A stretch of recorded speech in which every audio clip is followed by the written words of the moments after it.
Big Boss Malayalam season 7 live അപ്ഡേറ്റ്സിലേക്കാണ് പോകുന്നത്. അനുമോൾ ആകെ അടങ്ങി നിൽക്കുമായിരുന്നു കേട്ടോ. അനുമോൾ അടങ്ങി നിന്നത് മാത്രമാണ് ഈ ടാസ്കിൽ ഒരു കോണ്ടന്റ് എന്ന് പറയാൻ പറ്റുന്നത്. അനുമോൾ അടങ്ങി നിന്നില്ലായിരുന്നെങ്കിൽ ഈ ടാസ്ക് എന്തായേനെന്ന് ഒന്ന് ആലോചിച്ച് നോക്കിയാൽ മനസ്സിലാവും. 5 ലൈം ലെമണും 3 ഓറഞ്ചും ജിഷിൻ ആക്സെപ്റ്റ് ചെയ്യുന്നുണ്ടെങ്കിലും അനുമോൾ അതിന് സമ്മതിക്കുന്നില്ല, എല്ലാം റിജക്ട് ചെയ്ത് വിടുന്നുണ്ട്. അനുമോൾ പറയുന്നത് ആകെ ഒരു ലെമൺ ജ്യൂസ് ബോട്ടിൽ മാത്രം ഞാൻ അക്സെപ്റ്റ് ചെയ്യും എന്നാണ്. എന്നിട്ട് അനുമോൾ 1-2 തവണ പിണങ്ങിയൊക്കെ പോകുന്നുണ്ട്. അനീഷ് ആണെങ്കിൽ പുറകെ ഓടുന്നുണ്ട്, കാലിൽ വീഴാനായിട്ടൊക്കെ ശ്രമിക്കുന്നുണ്ട്. കൈകൂപ്പി ഇരുന്നും കിടന്നും ഒക്കെ കിണഞ്ഞ് പരിശ്രമിക്കുന്നുണ്ട് അനീഷ്. പാവം തോന്നിപ്പോയി.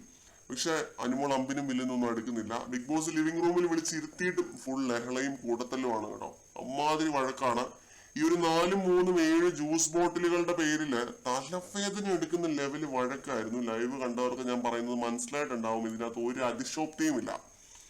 ഇതിനകത്തിപ്പോ എനിക്ക് തോന്നുന്നത് എന്താണെന്നറിയോ, ടാസ്ക് ലെറ്ററിലെ പാരാമീറ്റേഴ്സ് വെച്ചിട്ട് തന്നെയാണ് അനുമോൾ ഈ സംസാരിക്കുന്നത്. 4 പാരാമീറ്റേഴ്സ് ഉണ്ട്. ഏത് രീതിയിലാണ് ഇവർക്ക് നോക്കേണ്ടതെന്നുള്ളത് അത് കൃത്യമായി നോക്കിയിട്ടാണ് അനുമോൾ പറയുന്നത്. അല്ലാതെ വെറുതെ വായി തോന്നുന്നതല്ല പറയുന്നത്. ഈ ചളുക്കമൊക്കെ ഇത്തിരി സില്ലി റീസൺ ആയിട്ട് നമുക്ക് തോന്നിയേക്കാം. പക്ഷെ ബിഗ് ബോസ് കൃത്യമായ ഇൻസ്ട്രക്ഷൻസ് ഇവർക്ക് കൊടുത്തിട്ടുണ്ട് എന്നാണ് ഞാൻ മനസ്സിലാക്കുന്നത്. അല്ലാതെ ഇവര് വെറുതെ കടന്ന് വഴക്കുണ്ടാക്കാനുള്ള ഒരു സംഭവമൊന്നും അല്ല. ഇത് ഈ രീതിയിൽ വഴക്കുണ്ടാകാൻ വേണ്ടി തന്നെ കൊടുത്തിട്ടുള്ള ഒരു ടാസ്ക് ആണ്. അതുകൊണ്ടാണ് അനുമോളെയും ജിഷിനെയും ക്വാളിറ്റി ഇൻസ്പെക്ടേഴ്സ് ആയിട്ട് പ്ലേസ് ചെയ്തിരിക്കുന്നത്. എന്തായാലും അനുമോൾ ഈ രീതിയിലാണ് നിൽക്കുന്നത് എന്നുണ്ടെങ്കിൽ ഈ ഒരു വീക്ക്ലി ടാസ്ക് കംപ്ലീറ്റ് ചെയ്യാനായിട്ട് എല്ലാവരും നല്ലോണം പാടുപെടും. ഒന്നെങ്കിൽ ബിഗ് ബോസ് ഈ ക്വാളിറ്റി ഇൻസ്പെക്ടറെ മാറ്റണം, അല്ലെങ്കിൽ പറയണം ചളുക്കൊന്നും കുഴപ്പമില്ല, വെറുതെ വിട്ടേക്കുമെന്ന്. അല്ലെ പിന്നെ അവിടെ ഇരിക്കുന്ന ആർക്കും ഈ ആഴ്ച ഗോൾഡ് കോയിൻസ് ഒന്നും കിട്ടത്തില്ല. ഈ ഗോൾഡ് കോയിൻസ് കിട്ടിയില്ലെങ്കിൽ സ്വാഭാവികമായിട്ട് നോമിനേഷൻ ഫ്രീ കാർഡ് എടുത്ത് കളയേണ്ടി വരും.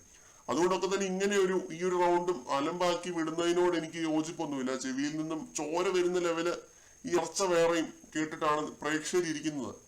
വഴക്കുണ്ടാക്കാന്ന്. പക്ഷെ ഓരോരുത്തർ പറയുന്ന കാര്യങ്ങളെങ്കിലും കേൾക്കാൻ പറ്റണ്ടേ, ഒരു പോയിന്റെങ്കിലും പറയുന്നത് കേൾക്കാൻ പറ്റണ്ടേ. ഇതിപ്പോ വെറുതെ മറ്റേ ചീവീട് മാതിരി അലപ്പാണ്, അലപ്പാണ്.